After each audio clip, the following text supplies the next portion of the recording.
Hi,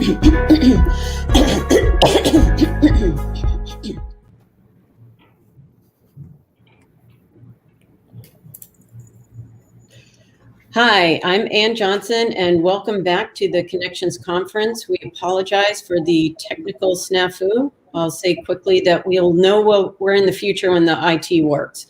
So to try to move this session along, I'm going to skip over the bios. They are on the websites, and we'll have some direct links to them. This is the Wargaming and Simulations and Military Special Operations panel, co-led by Stephen Gordon and Wesley Williams. And I'm going to just let them take it from here to try to expedite and overcome some of the timing lag that we had. So, Stephen, Wesley, over to you. Thank you. Wesley and I are going to go dark on our video just because there's a whole panel of folks, just to make it less complicated and the screen a little bit easier to watch. But I'm going to start to kick it off by posing a question to Dr. Kagan from American Enterprise Institute. So Fred, let's set up the discussion at a macro level, if you don't mind, and we'll go around the horn on the panels following this question. But from your point of view, from a broad picture of global conflict in your experience as a military historian and looking at irregular warfare problem sets, having served in Kabul, Afghanistan, as a part of General McChrystal's strategic assessment team, and conducting research for General Petraeus and General John Allen, I'd like to know, what do you see the role of special operations community in future conflict, as opposed to what you might have seen in the past, as the national security plan sort of moves and pivots from global war and terror to a focus on peer competition? Love to see get your feedback on that. Thanks, Stephen. So I am kind of a professional contrarian, and I think that there are the wars that we think that we're going to fight and that we're preparing to fight, and then there are the wars that we're actually going to end up fighting. I think we've decided that we're not going to fight counterterrorism anymore. We're not going to do that kind of stuff, and we're just going to focus on great power competition. The problem is that the global Salafi jihadi movement is stronger today than it has ever been, much stronger than it was on 9/11. And the world is increasingly full of folks who are part of that movement, who wake up every morning and ask themselves what they can do to improve their ability to kill Americans.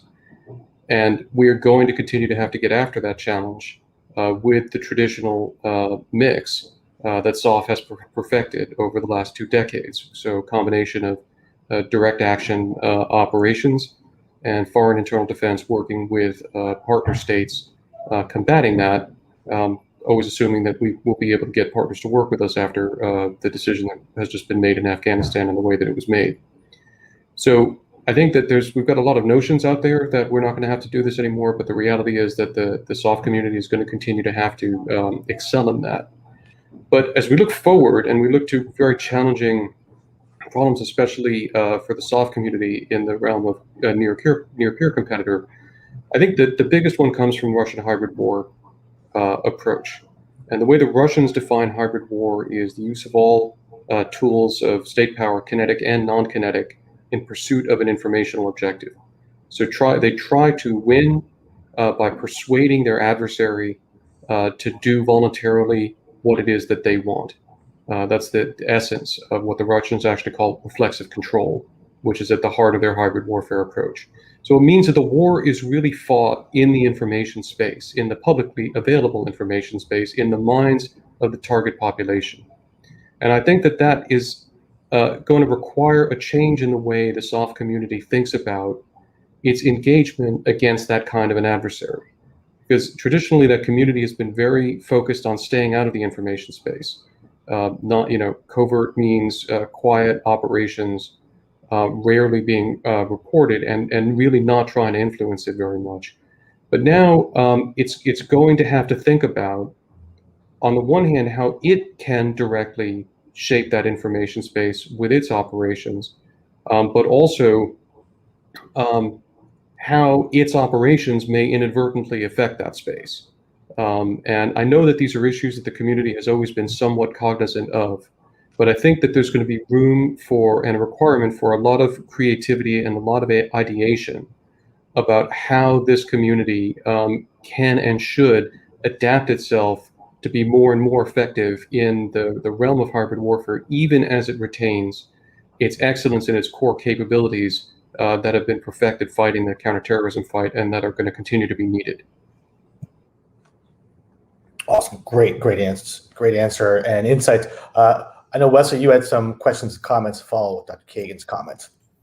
Yep, and I'll just come on video briefly to say hello and then go back into the background from there. But looking at the special operations community being known for being highly adaptable, improvisational, and surgical, when you look at the wargame and simulation community, and I'm going to look to Arnell and Tom to answer this first, what does that look like for you when you talk about soft applicability in a particular game or an exercise or a mod and sim? What's the current state of soft participation and realization in gaming and mod and sim?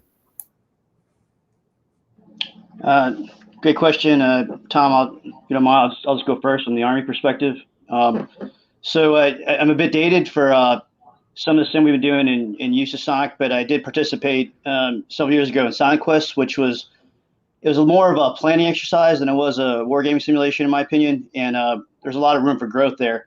I know a lot of friends I've been connected to that effort recently, and I think it's growing and they're adding more complexity. But as Dr. Kagan said, I mean, it can never be enough. I mean, our Achilles heel when we go in these places that we don't understand the local dynamics at play in many of these places that we're operating, and the nation's going to rely on soft to go into the hinterlands and to go into these far-flung jungles to make sense of what's going on. And we have to simulate. We have to add the complexity. We have to add the opposing force. We need to add, various simulations to really stress test our concepts out more thoroughly, to test our ways of fighting and operating in these contested spaces. So, just quick story. I just got back from Romania where we were participating in Europe Defender command post exercise, and we integrated some soft, but a lot of it had to be white carded because the war sim and the scenario wasn't fit for purpose to integrate that particular type of activity to go cross component. But we did exercise the staff. They had a special operations component that was playing along from the Romanian Special Forces, and we connected to the TSOC to go through a couple of serials, a couple operations, so that the conventional corps commander and staff can start to get an idea how to integrate soft, because there's a lot of misnomers that when stuff started getting bad, they were hitting the soft button saying, hey, go in there and save the day. And it doesn't work like that. And so they were able to bring some reality to the game and say, look, you can't just start hitting the 911 button and expecting stuff to happen, because that's not how it works. And so there's definitely room for a lot of growth in this space. And I guess this is the best place, this community and connections and the network here to help us get better at it. So thank you for that question. Over to Tom. Yeah, appreciate it, Arnell. When I think about, wargaming and special forces, I do think we're a little bit behind. I think we're a lot better at the wargaming at the conventional level. Special forces is really good at the planning. We're really good at looking at our internal contingencies, but we're not good at the game theory style of it. If we look at if A is doing this, what does B do? If A does this, how does B react? Like you would in a business sense. However, I do think there's a ton of room for wargaming special forces when we look at the future of wargaming. I know like a lot of our listeners here and, me being a Microsoft employee, now when I think about wargaming, I'm thinking about the future being like AR, MR, virtual reality devices, which are great. They're an amazing tool, which we should use.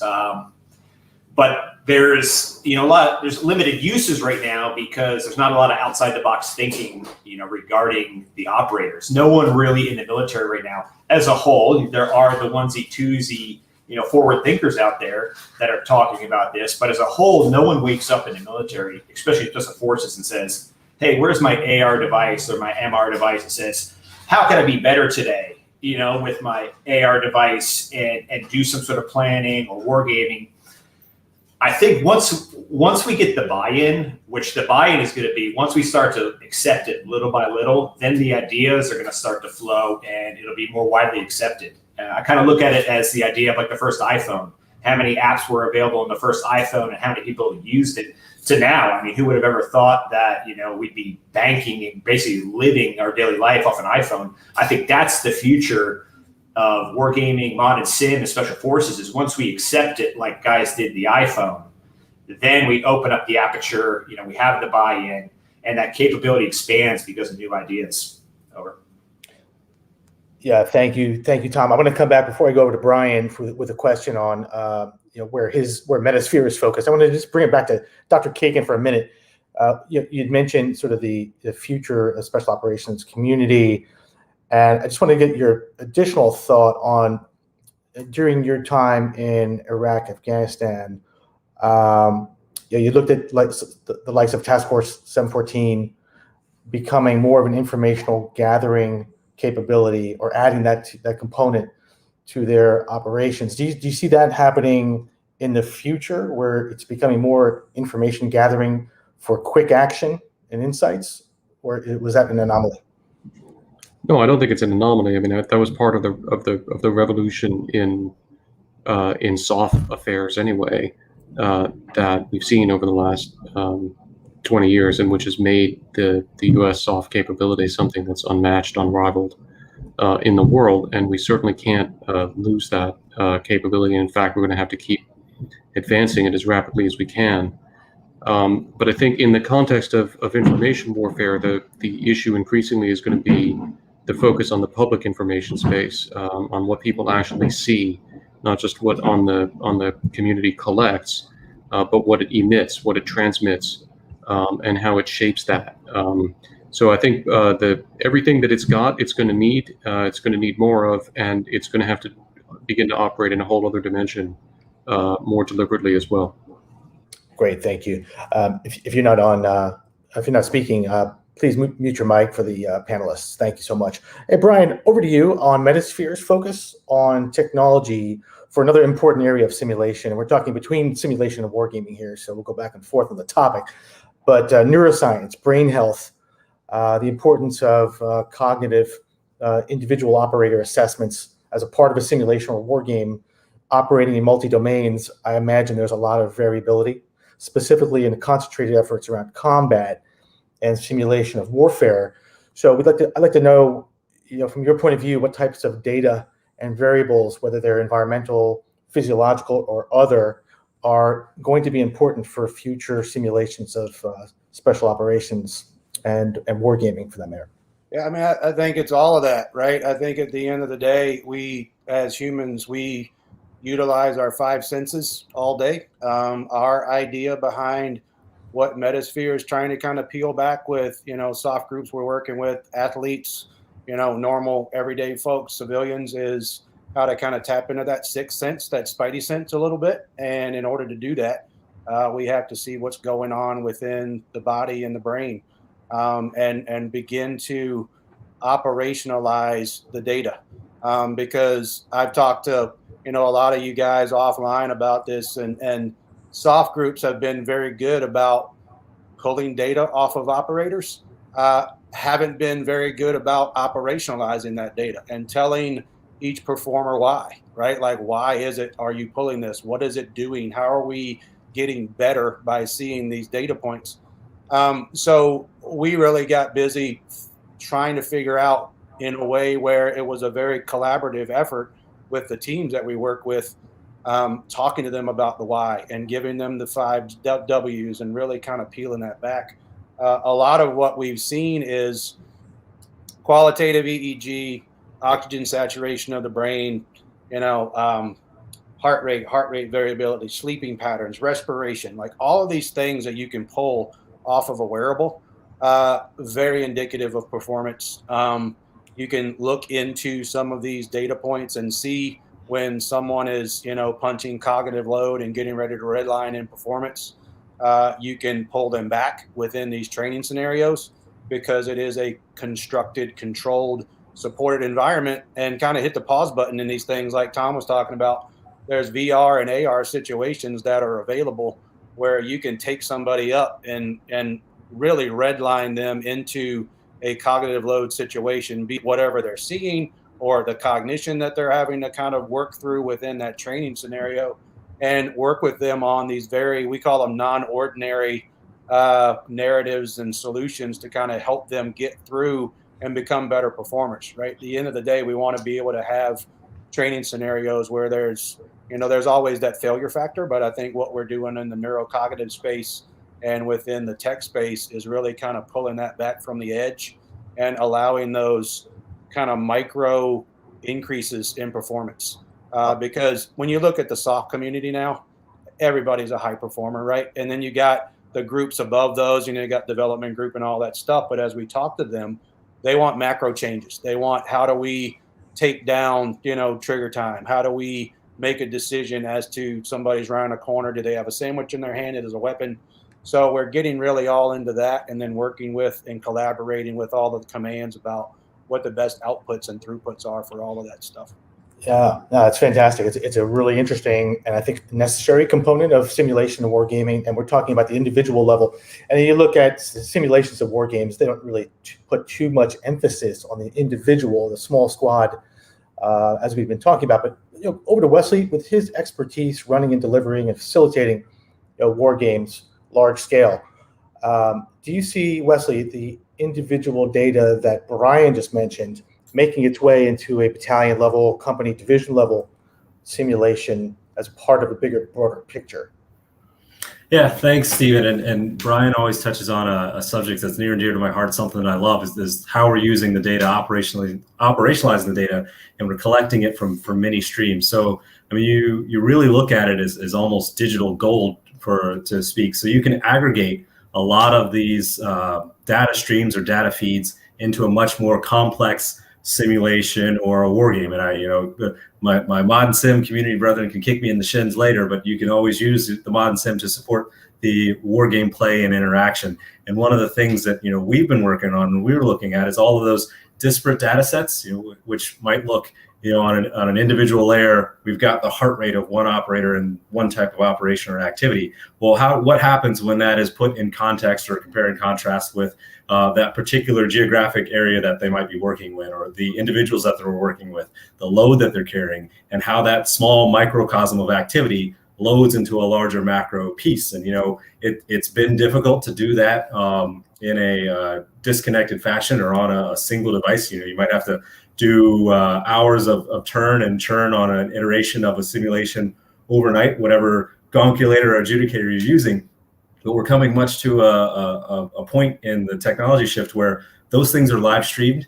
And not only they're live streamed, they're really almost organic and living data sets if you think about them. So you can take today's weather report, today's stock report and traffic and all of that data and feed that into a live game or simulation experience. Or if not, you have that data on the shelf for use in a later discussion. But that by and large is how I'm seeing the future of that unvolving and where we're working on some of those things over at Microsoft. Yeah, and to Tom's point, getting the lay of the land, the operational picture, full operational picture from trustworthy data sources is crucial to making this not only a realistic simulation visually, but from an insights perspective, trustworthy and reliable on your outcome. So thank you for that.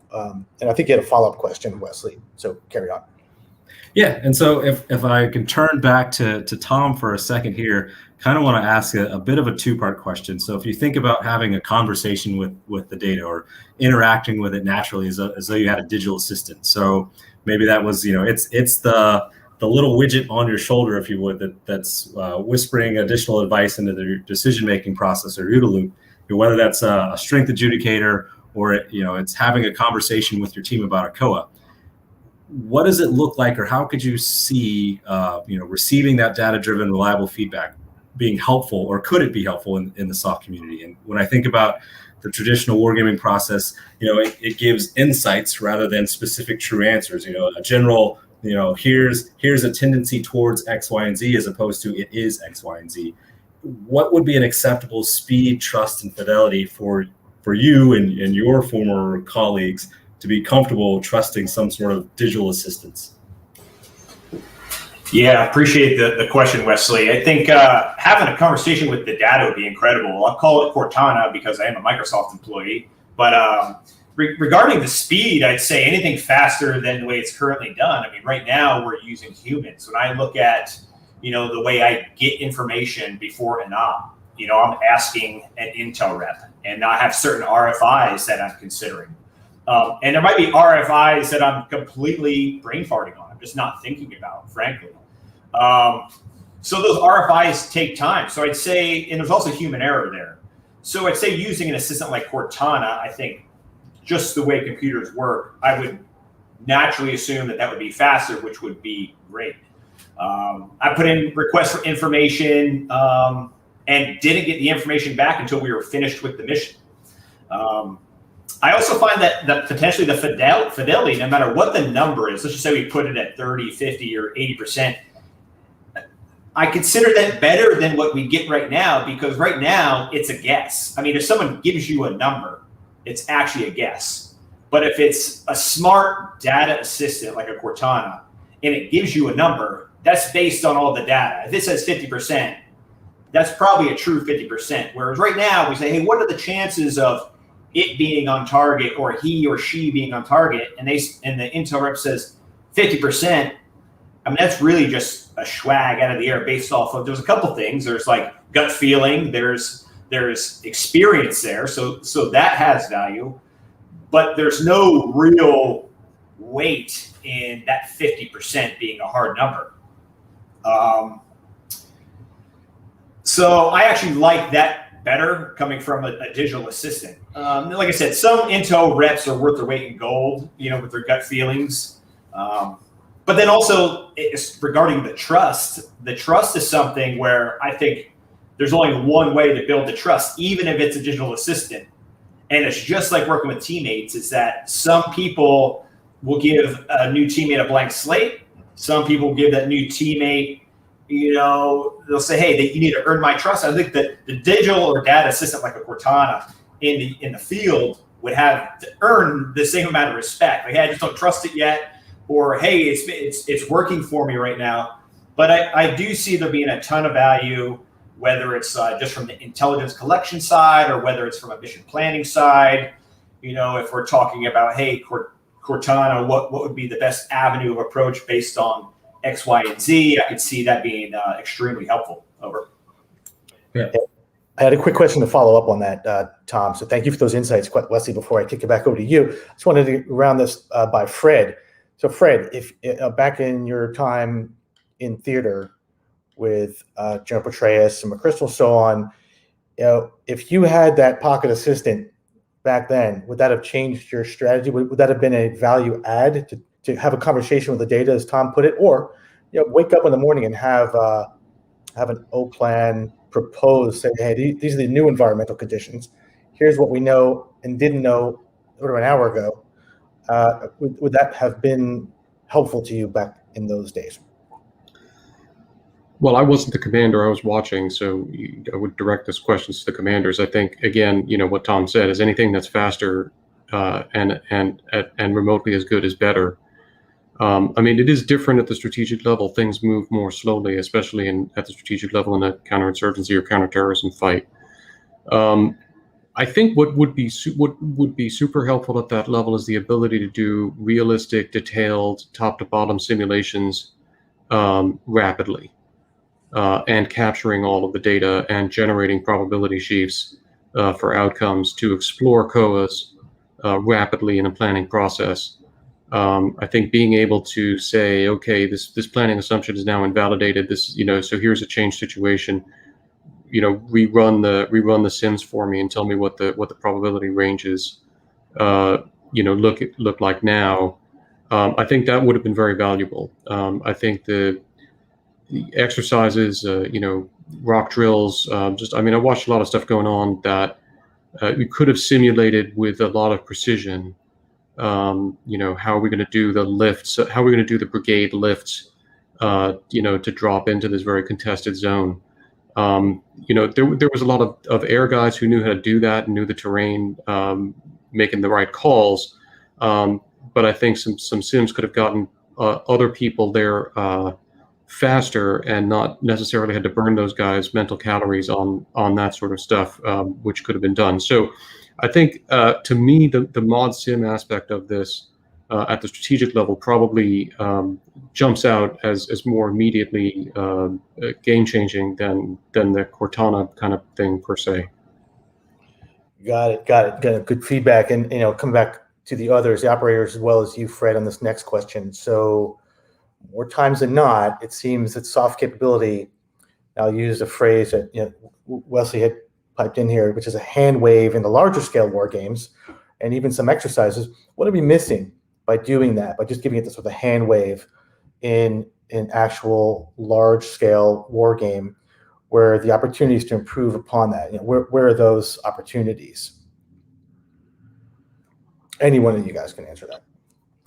I'll take a quick go.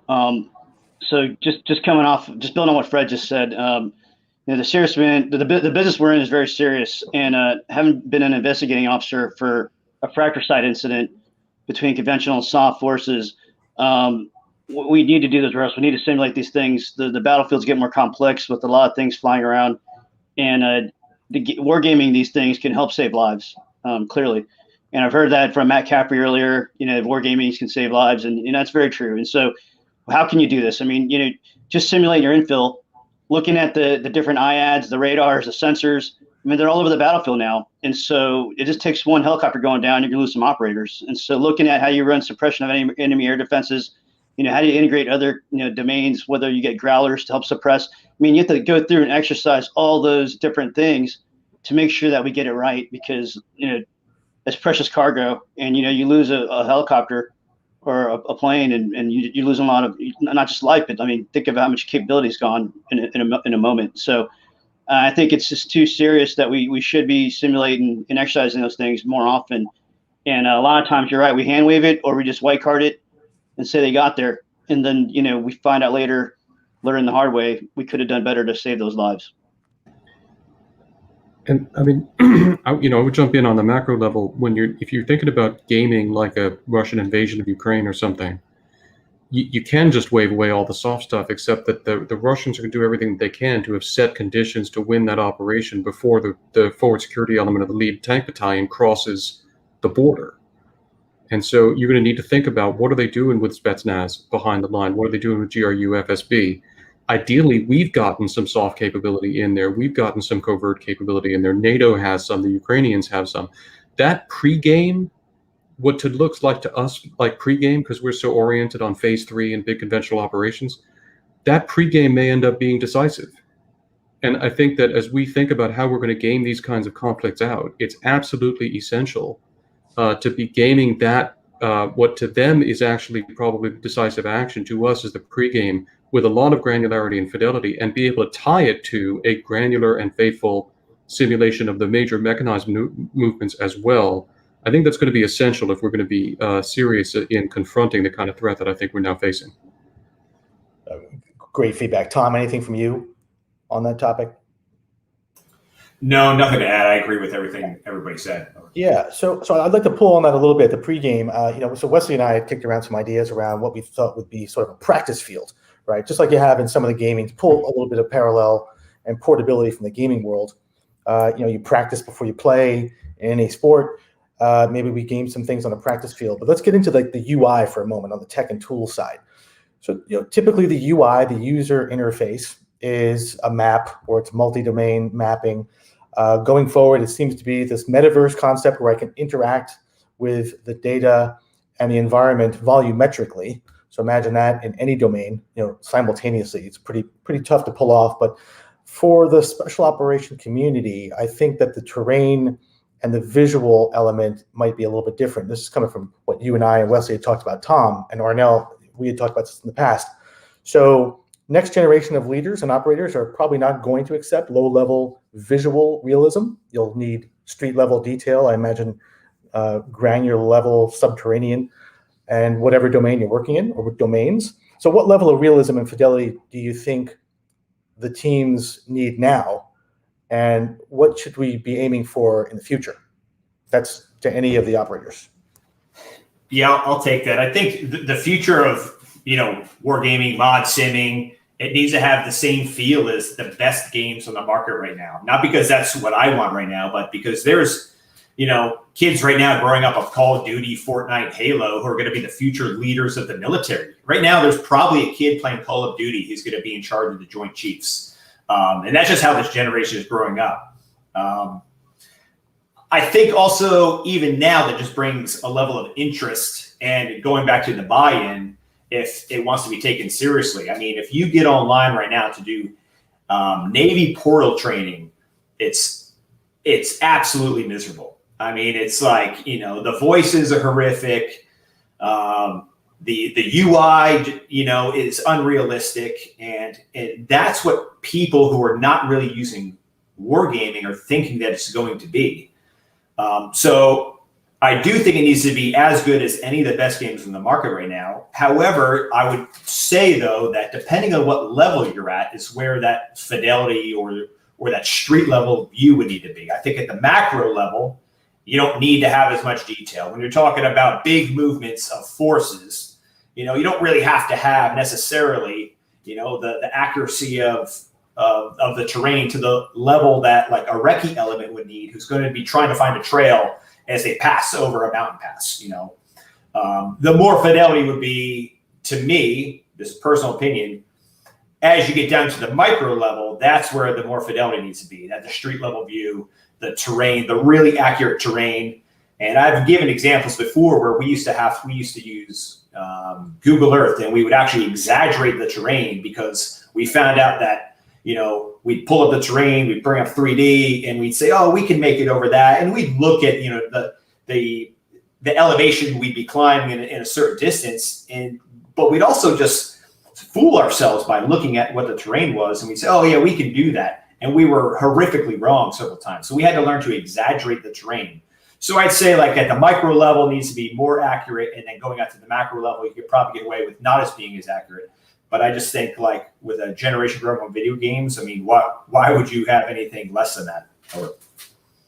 Well, I'll jump in on that too, and thanks, Tom, for kind of setting that stage too, because we've been deeply embedded with Unreal Engine and Epic Games, and what we do is talk to them about exactly this, like, how do we target match? What are these targets? What are the micro little things in the targets that these guys are going to see when they're deployed? And, you know, how many doors are in that house, and, you know, how many rocks are in that little flower beds? Really, like, take it down to that thing where you've seen it, you've rehearsed it, you've done all of these things visually. But I think another thing about all of this too is you know, what we've all been talking about is kind of the micro level of the war game itself. But, you know, for us, again, Metasphere wise, and for everybody, it's operator singularity. Like, how do we take each individual and make them perform better, more effective, more efficient in these scenarios? If we can target match and render a experience and a simulation to be hyper real, to catch that 4D, to do, you know, the Call of Duty thing, but even up-res that a little bit, we're beginning to kind of see, I think, what we are really kind of looking at as a group here is, you know, we think creativity and imagination and the creativeness of us as humans, it's a superpower, right? I mean, when we can think about this stuff out of the box, like we've been talking about, and really begin to derive these program pieces, as, you know, kind of getting back to play, because really at the end of the day, it's a play vehicle. Like, it's serious, like we've been talking about, like loss of life, huge. It's very serious. It's very, it's something that happens day in, day out. But if we can train to that and then have stress levels, red line neurocognitive stuff, kind of at a level where we still perform within these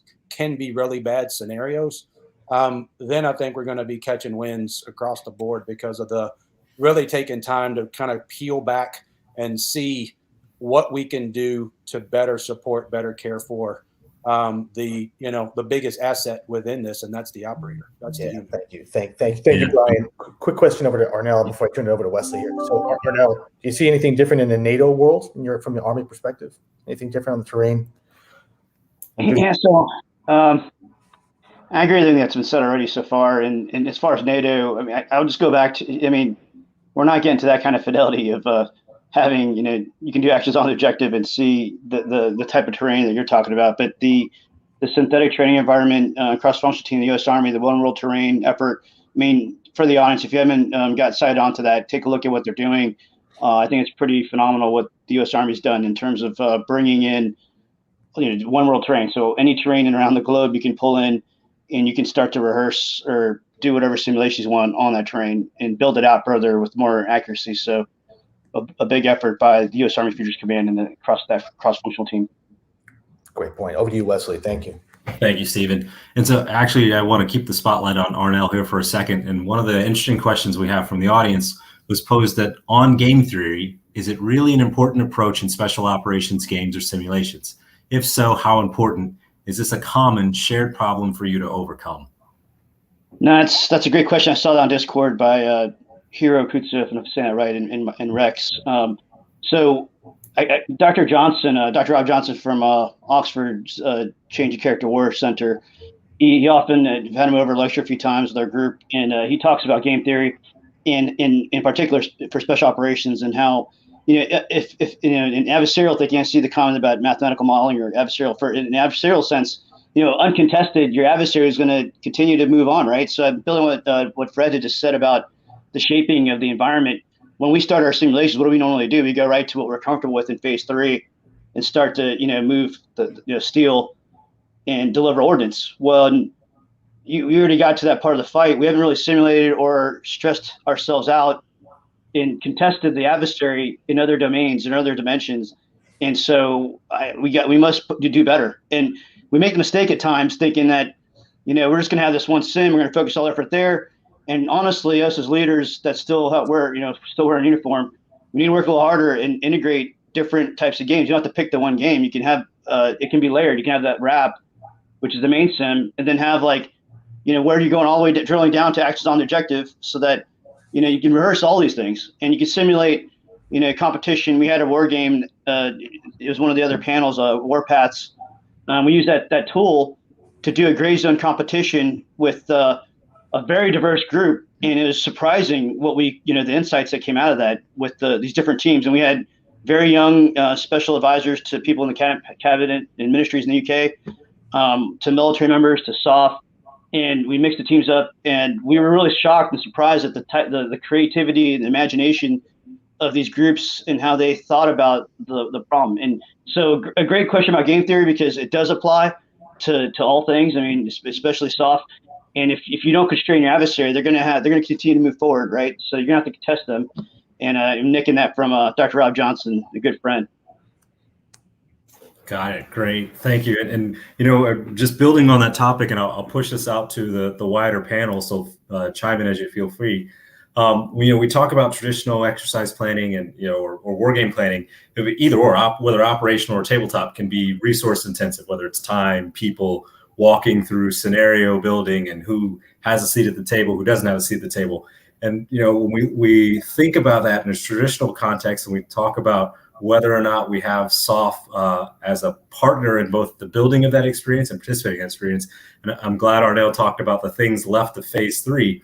When we move forward, what would be beneficial for making that a richer experience and a less time-consuming experience? And I'm thinking about it, almost in the my teenage nerd approach of Star Trek and the holodeck experience. If we can bring something to like that at scale, and think about things left of phase 3 and all the complexity that goes in that, how could we improve SOF's position at the gaming and exercise table, pre-exercise, pre-game, as well as inside the game and the exercise?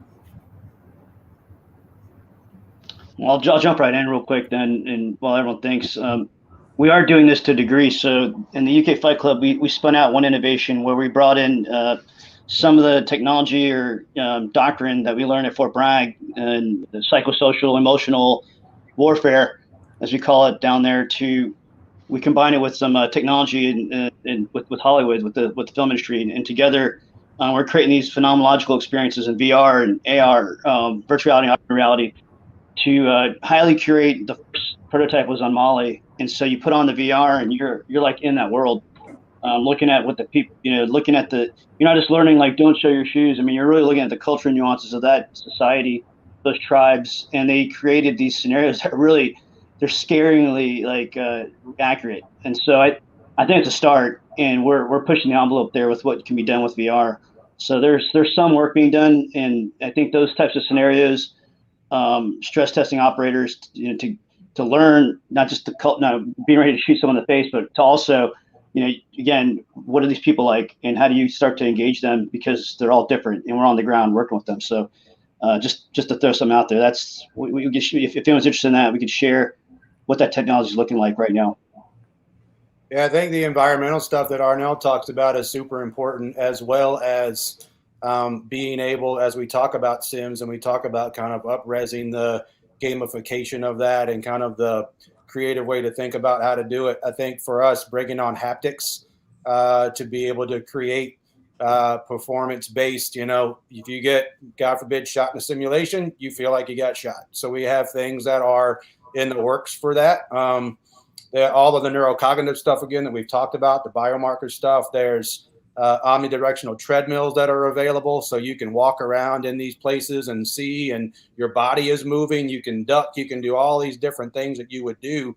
And and shooting virtual targets. You're not shooting paper targets anymore. You're not going into the plywood kill house and doing all that. You are actually in a target matched to whatever capacity we can build it out for you, and pulling out all of these different derivatives of information. So I think Arnell speaks to a good point, as I think everybody has today too, is that at the macro level, it gets down to, what the person who you are training or team you are training needs to see, and also what they need to feel within that entire thing. So again, the 5 senses need to be stimulated.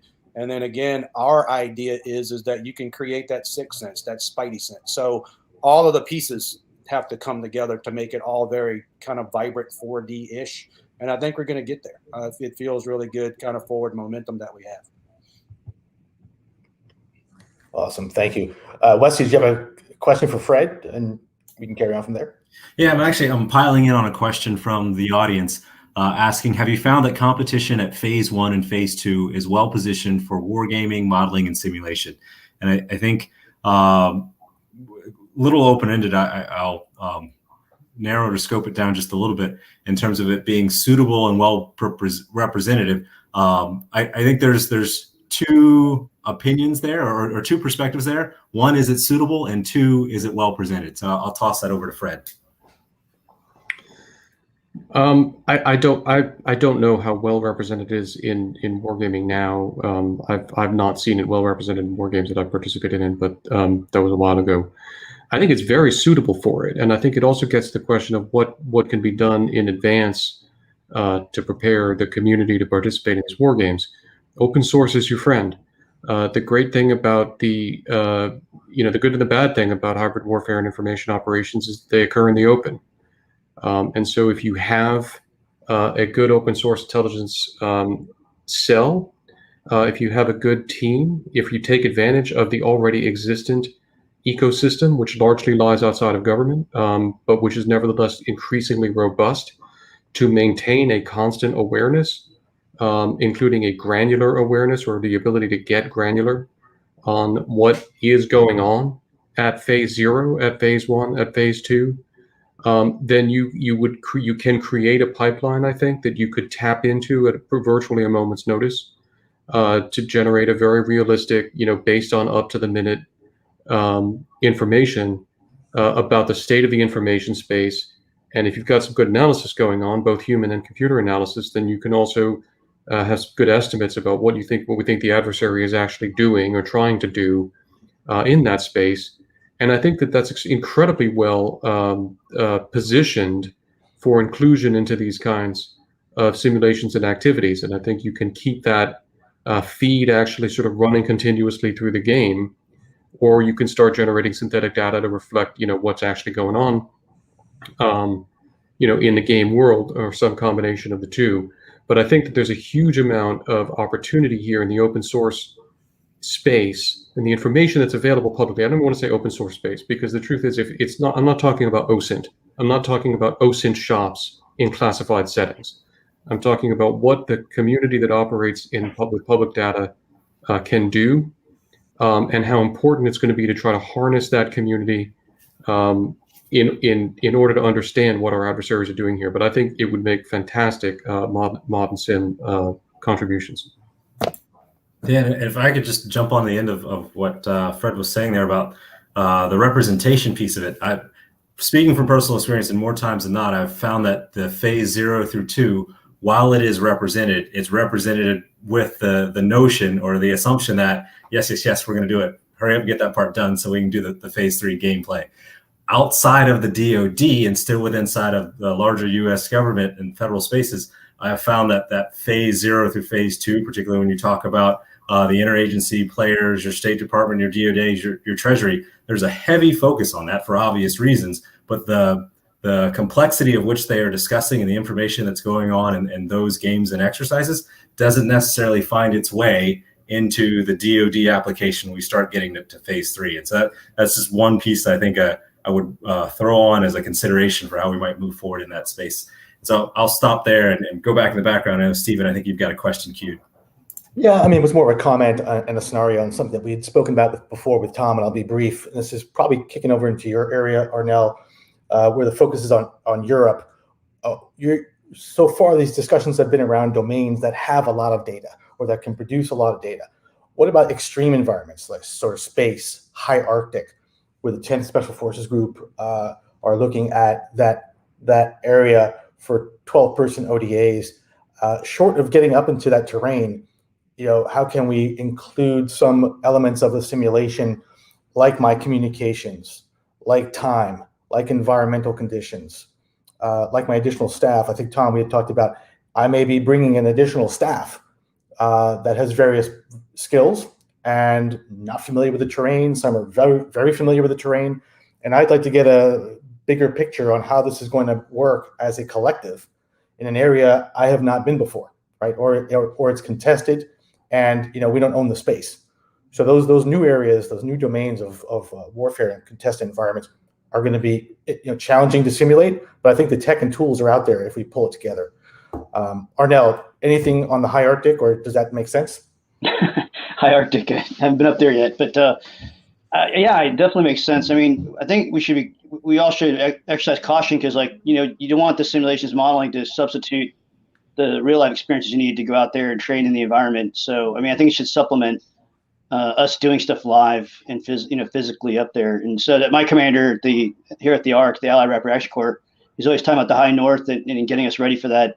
So there are a number of planning experiments or things. We don't have any wargaming simulations yet. So anybody out there in the community has something wants to share, send our way. But I agree with all. I mean, we definitely should try to simulate some of those conditions, degraded communications, and contested environments. I mean, what we're going to find is that we're going to be pretty shocked, and we're not going to get that far. But you know what? I mean, that's reality, right? The more real we can get, the better. But we definitely need to get out there and do stuff. We just don't want the games or the simulations or modeling to supplant our ability to go there and train in the live environment, because that's really important. Every time I talk to soldiers or Marines, or when we're doing our fight club activities, they're worried about that they're not going to get, this is going to take over and you're going to just do VR stuff and you're not going to go out and do the other thing. And we're like, no, there's no choice here. You got to do both.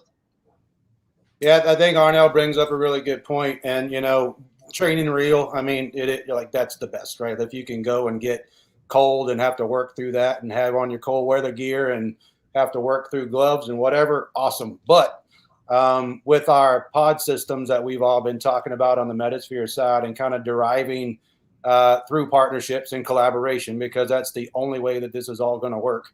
So BeaverFit, I don't know if the audience knows about BeaverFit, but they make basically CrossFit boxes out of Connex containers. We actually put our VR sims into these boxes. You can target match them, you can connect them together, you can do whatever. The treadmills can go in there, all the bells and whistles. But the cool thing about those is that we can actually simulate heat and cold. And then we're also working with Tesla Suit, which is a UK company. They have the haptic suits. It's a 68 node haptic suit that will give you a shock. It'll give you whatever you need. They're very interesting, just kind of concept to bring in. But those two can actually add to a performance derived kind of training scenario, right? So for instance, EOD, training for bomb disposal. Imagine going into a pod that has blast doors that are in it. There is some Hollywood, kind of trickery that's going on in there because you are in a VR headset. You might have on a suit. A door breach happens within that. Something might go wrong. The blast exposure hits somebody wrong. The suit itself can kind of pressurize that person to feel the explosion. But what doesn't happen is that the explosion wave does not hit their brain, because what we see is a lot of folks that are dealing with explosives, big caliber weaponry, all those things, small doses of that can create TBI. It can create, brain injury and concussion and those types of things. So being able to actually track all of that information within a trainer, but do it in a way also where you take care of the operator during training. You don't make them do an explosive because they can do reps, right? Maybe you do want to train explosive at some point because it's real world. But I think at the end of the day, if we can take down some of the threats of injury during training and those types of things, I think we're gonna, get some wins across the board for that kind of stuff too. Thank you, Brian. And this is turning great into the last couple of questions that Steve and I have. My last question I'm going to direct towards Tom, and then Brian, if you could pile on. When we talk about that transition from virtual performance to real world, how, there are no kidding rubrics and metrics for performance in the real world, in the physical space. And there are things, skills, and tool sets you can learn in the virtual space. And I think of one example. I think I read an article a couple months ago about a kid who learned how to drive NASCAR through a virtual desktop steering wheel and setup. And that was good enough for him to get into a car and qualify for kind of the junior racing. So, when you guys think about the performance and assessing the individuals in the real world, how do we translate those poor performance capabilities and the grading into the virtual space and vice versa? Yeah, that's a good question. I mean, I'll be honest, right now we kind of just guess, when we take a team overseas and, everyone's metrics, not necessarily through a 1 through 10, but let's just say I know for the most part, if I were to put it on a gaming scale, like all the operators might be an 8. And now we go overseas and we're not operating with just ourselves. Now we have interpreters or, some sort of other specialty people. We won't get into all the other jobs that we were bringing along with us, but you have all these other people. What we do is we actually just look at them and we say, that dude looks pretty fit. And we've been pretty far off on that assessment, I can tell you that. But once you get that initial look or that experience per se, where you actually go out and, we had one guy who was an interpreter. We all thought we were about an 8. We can get from point A to point B in 2.5 hours. We bring in an interpreter who we thought was pretty fit on target, and we figured he could keep up with us because he wasn't carrying as much weight, and we were way off. The other thing, so he was probably like a 4 or 5. He was also a smoker. The other thing I noticed, which I never actually thought about originally, is that also in the gaming scale, you might need to give him an audible scale, because he was breathing like a lung shot buffalo. He, the whole time wheezing and huffing and puffing, moaning, for every hill he stepped over. But you basically just have to look at a person, make an assessment, but then once you've gone out with him, you would have to readjust the scale. And then you can go, once you have his baseline, his or her baseline, you can say, okay, that's the baseline for that person. He's a 4. We can't give that person any extra weight because they just can't carry it. But then maybe other enablers you would assess at a 7, or maybe you have some that are fit that are at an 8, and you say, hey, but now we need to give that person a medical litter. So that's 20 pounds. So now their performance goes to a rating of maybe a 7 or a 6. But it really just comes down to feel and experience. There's nothing other than maybe potentially a physical fitness test, but you just have to go with your best guess initially and then adjust from there. But I do think that's a great thing to incorporate in a mission planning platform that you can have, where you can adjust for individual capabilities, whether it's climbing over terrain, at altitude, over flat, because there's people who do good at one of those things, maybe not necessarily all of those. Some people are really fast flat, but they're not good in the altitude. So That's just my 2 cents on that. Over. Thank you. And Brian? Yeah, I mean, Tom's right. I mean, there's so many intangibles when it feels like when you train at home and then you go wherever you go and you have all of these supporting staff that's kind of there with you, whether it's interpreters or other commanders in different areas or whatever it might be. And I think that, the intuitiveness of what Tom was saying, like, that dude looks pretty fit, and then you kind of find out not. But I think for being home and doing these things, that's why we as a group really started to kind of nug down on all of the points that need to be captured for the performers that we can work with directly. Because realistically, Tom and his group, Arnell and his group, anybody that's kind of getting deployed, you're not going to go wherever you're going and have a whole box of whoops with you and start slapping whoop bands on people when you get there. It's just not going to happen because it doesn't work within the workflow. But I think when we tap Spidey Sense and when we kind of begin to derive better performance here, then maybe it's, we need to have a conversation with that person about where their fitness level is. Maybe you take 4 hours the first day you're there and rip them through some type of thing to kind of get baselines even on them, because I think that's your support staff. Those are the people that are going to be with you and probably tracking with you throughout these things.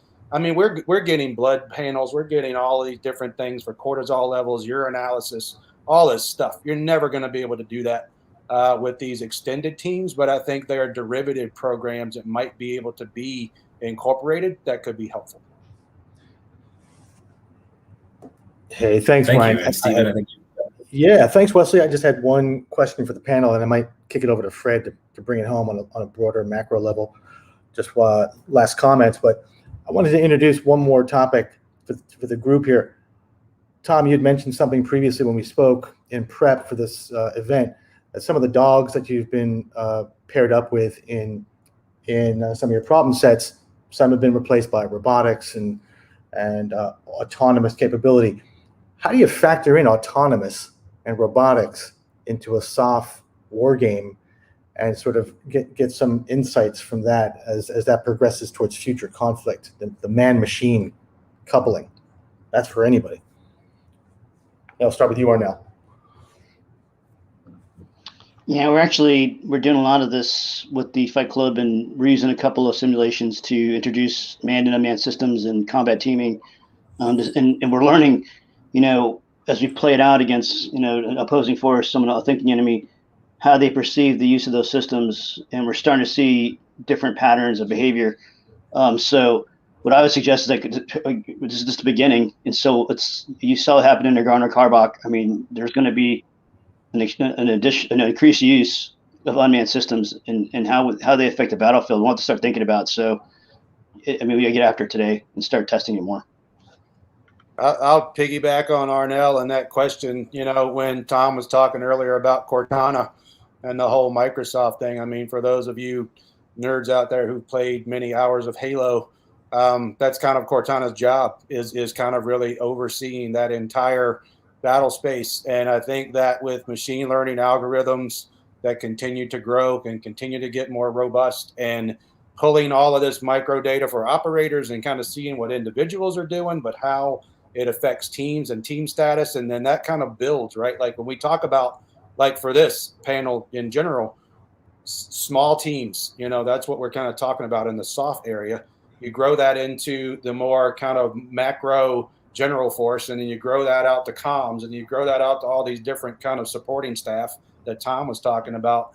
I think if we can build, and we are getting there with Microsoft, Intel, all these different partners that we have, it's interesting to see what's going on in the machine learning space, because if you can train a model to be as effective and as efficient as we need it to be, and it's doable, and create that kind of quantum computing power to do it, I think we're going to be able to see some very big leaps. But it takes groups like, those of us that are on now and the people that are listening to creatively think about how we do that. Because I think, like everybody is talking about, there's a little bit of a rut that's happening. Like, it's the forward focus of this is we need to get a little bit better at that. And I feel like this is the group that can kind of bring some of that stuff forward. So I'm excited to see where it all goes.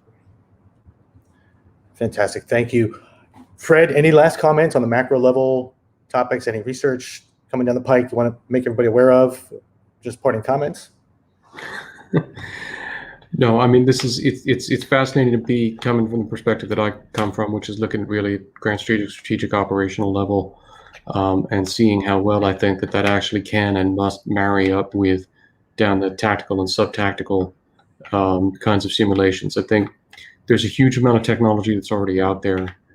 I think that the challenge is not on the whole finding new technology or making new technology. I think the challenge is ideating within some constraints about what is technically feasible, but without too many constraints about what we could really do fundamentally to revolutionize the way that we operate. I think there's a huge amount of potential to do that. I know there's a huge amount of potential to do that. And I think it's just something we need to get after, and I'm excited to be able to be any part of that I can be. Thank you, Fred. Thank you for your time. I'm going to kick it over to Wesley to close out. It's been a pleasure having this conversation with everybody. Thank you all for your time and your expertise. And Wesley, take it home. Absolutely. Thank you, Stephen. Yeah, my sentiments as well to our panelists. Thank you for the time. Thank you for contributing a really rich conversation. I'd also thank you to the Connections team, as well as the staff that helped us bring this presentation to you live today. Our contact information, I believe, has been distributed. Happy to continue carrying on these conversations. So have a great evening, day, afternoon, wherever you are. Thanks, everybody.